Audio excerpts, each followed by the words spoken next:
I went into Shadow House not expecting much, but to my surprise, I found a series of a lot of hidden depth. You wouldn't think so, given its start, and boy, does it take a while to get going, but one little reveal made this series, at least for me, a standout title among the 2021 catalog. But let me take a step back, and let me set up the background that you need to know. This series is about a duo, a living doll named Emilico and her Shadow Master Kate. Going in, we know a few things about the titular Shadow House. Shadow House is led by a patriarchal figure known as Grandfather, who is responsible for the creation of every Shadow Master in the house. Each Shadow Master, when they come to age, receives a living doll that is visually identical to the Shadow. The purpose of this doll is to clean up after these shadows who naturally generate soot. This soot, if left together, will take a life of its own and become a danger to the dolls. But most importantly, the dolls have one other job. They act as the Shadow's face, accompanying them and showing the emotions of their masters to others. We also know that there are multiple parts and floors to this mansion, all filled with their own shadows and dolls. Lastly, certain dolls are considered star bearers, and they lead the other dolls. But that is what we know going into the first major arc. This arc features our duo joining 4 other duos that we've seen throughout the first few episodes to test whether they're ready to graduate into adulthood. But before I continue, I want to stress that if you are interested in checking this out, I recommend checking it out with as few spoilers as possible, as it's up there with Kimono GN for a standout series shooting for multiple seasons. So last chance to head out before spoilers. 5, 4, 3, 2, 1. Okay, let's get to the analysis.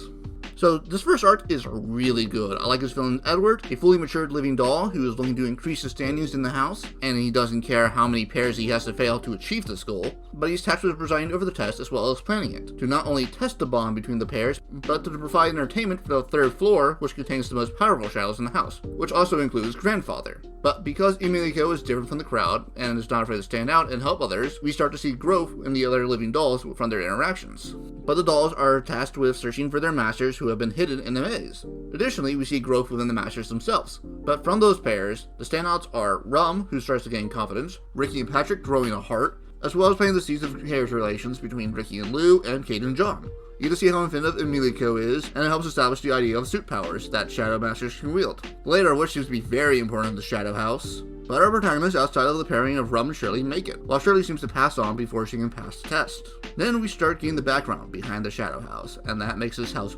very unnerving. First up is the reveal that the shadows eventually take over the living doll's body.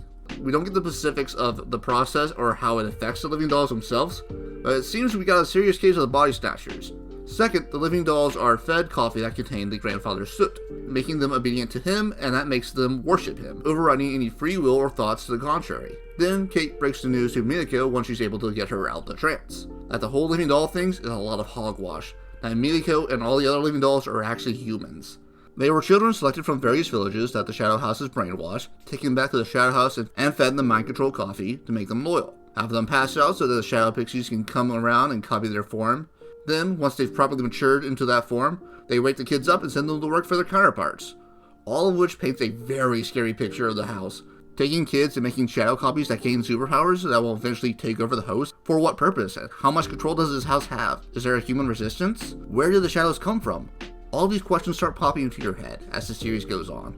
Then you think, oh crap, what about our protagonists, who we just spent an entire arc getting to know and seeing them grow?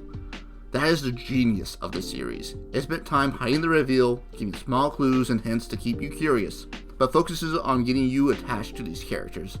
Then reveals something that changes everything you know, but now those characters that you care about are stuck in that situation. Now, how do they get out?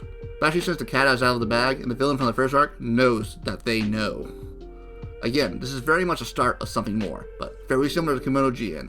I think there's enough promise that you should definitely check the series out, because I haven't even mentioned the neat visual design with the different Shadow Masters, as well as a nice OP and ending theme that I cannot show because YouTube copyright is broken. See my rant for more information. But I'm very excited for the series, and I think you should definitely keep an eye out on it, because that second season has been announced already, and I cannot wait to see what happens.